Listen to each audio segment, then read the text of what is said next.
Okay, so let's talk about the Smackdown that occurred on September 24th, 2019. I know this is late, people, but just getting back into watching, I really thought it was on Friday, believe it or not, so this is actually kind of funny. I feel really stupid, but just so y'all know, that's why this is coming up super, super late. I'm going to try to get the reviews up here consistently the day after the show. It at least gives you some time to edit and also some time to think. I don't like to just give my thoughts after right away. I want a second just to think on it, before I put something up and let everything just kind of digest in my head, if you know what I'm saying. But let's go ahead and get into this review. All right, so to open the show, Eric Rowan comes out. I know who that is. Cuts a promo. He is demanding respect, and he calls out some people. One of those people being Daniel Bryan. Daniel Bryan comes out. He takes offense, and he says, "If you want respect, fight me." So that's what happened, and it happened right then and there. That was pretty cool. The ref came out, and they had a match right then and there. Rowan versus Bryan. So the opening segment was short, and it led right into the next segment directly. It did what it needed to do. The match itself was good. I really enjoyed it. Bryan worked the leg a little bit, but for the majority of this match, he just got handed. And the win ended up coming when Harper caused an outside distraction. A little bit of overbooking there. Rowan picks up the win, and then the beatdown ensues. And then at some point here, you have Reigns run out, and he makes the save. And then Daniel Bryan's like, where y'all at? Let's do this. So this is setting up a tag team match at some point. It's either going to be on the premiere of SmackDown or at Hell in the Cell, one of the two. But yeah, so definitely this, not only did the opening segment set something up, we got a match right after, and it also gives us something else to see in the future. Alright, so we got a tag team match announced for later on that night. It's going to be Fire and Desire versus the Kabuki Warriors. Kabuki, that was interesting when I heard that. So then we got a Brock video package. I mean, honestly, of a lot of people that I was just tired of seeing when I stopped watching, he was one of them. Never being on the show. And they are a video package where he is promoting, or WWE is promoting, the match he's going to be having with Kofi Kingston on the premiere episode of SmackDown on Fox. And Kofi is currently the WWE champion. The video package, it did its job. It hyped up the match, which was definitely good. I can't believe Kofi's the champion. This is freaking incredible. I actually, before this, I went back and looked up when Kofi won the belt, and I can't believe that he won the belt from Bryan at Mania. This is really, really, really dope. I've been saying for a long time, he's won like 1 billion mid-card titles. When they're going to put him over and give him the belt, and they finally did it. So that is what's up. And then after this, he actually had a sit-down interview, and it was a really, really good interview. I'm not sure who scripted this, but this was done really well. It seemed really natural. He's gotten a whole lot better. Yeah, it was really good stuff. Really enjoyed it. And it did a good job once again of promoting to this match that they're going to have at the premiere on Fox, which I still don't see why this isn't a pay-per-view quality match, but I mean, they're trying to really push for this gate, and they really want to get views out the gate. So, I mean, they're going to do what they're going to do. So, but it was well promoted, and the promo was well done. It was a well thought out interview. And then we got, as I'm formally calling now, the Beast, Chad Gable. He is the true beast. That guy is freaking awesome. He comes out and cuts a promo on King Corbin and is interrupted by Mike Kanellis, who proceeds to get his ass destroyed by the Beast. And yeah, it was great. It was a total destruction job, and I had no problem with it.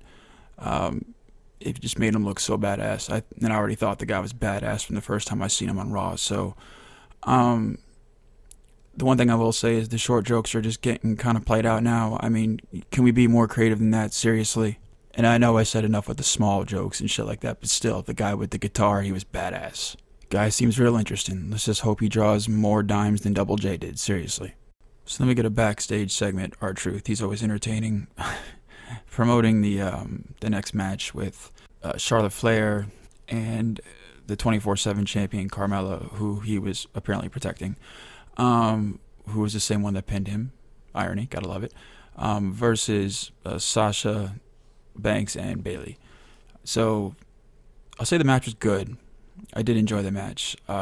Sasha and Bayley win. I'm a little confused. I thought Sasha and Bayley were the heels, but she's coming out with these balloons and the I'm a hugger thing in the back and all this. I mean, somebody clue me in here. Hell, the best part of the match was when Truth just, at the end of it, after Carmella got pinned, just took her, put her on his shoulders, and just ran off as the whole, female division of the locker room just runs out trying to get the 24/7 title.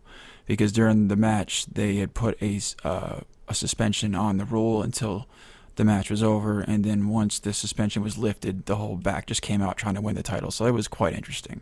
I liked it. It was entertaining. Yeah, I'm really digging this 24/7 title thing. This thing is freaking awesome and one of the best parts of both shows, for real. It was also announced that we're going to get Sasha Banks versus Becky Lynch for the Raw Women's Championship at Hell in a Cell, if I'm not mistaken, in Hell in a Cell. So that's going to be dope. This is really phenomenal. I mean, pretty much everything on this show has something with it going forward. I just really like the way a lot of these feuds are kind of culminating, especially this one. But then we get another match. We get Ali versus Shinsuke Nakamura with Sami Zayn at ringside, and Sami Zayn outside interference.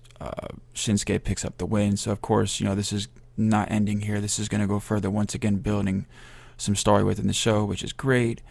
Probably get a culmination of this probably at Hell in a Cell or something, or they might do it on the Fox premiere. You never know, because a lot of the stuff they have been doing is building to exactly that. So, but this match was good, and I really enjoyed it, and it furthers some story in the show.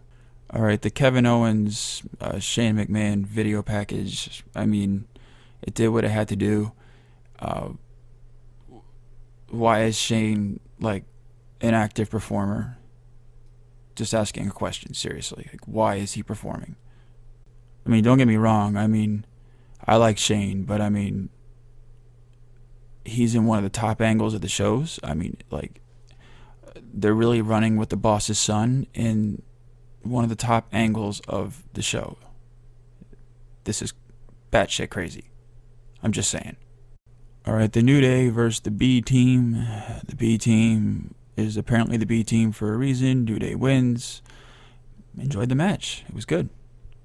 Okay, so the women's tag team match, which is advertised earlier in the show, Fire and Desire versus the Kabuki Warriors. So I know who Asuka is, and that's really dope that she's in the WWE, and I really like the Kabuki Warriors. I think that's a dope concept. I like the team, and they won, and I thought it was a great match. Really enjoyed it.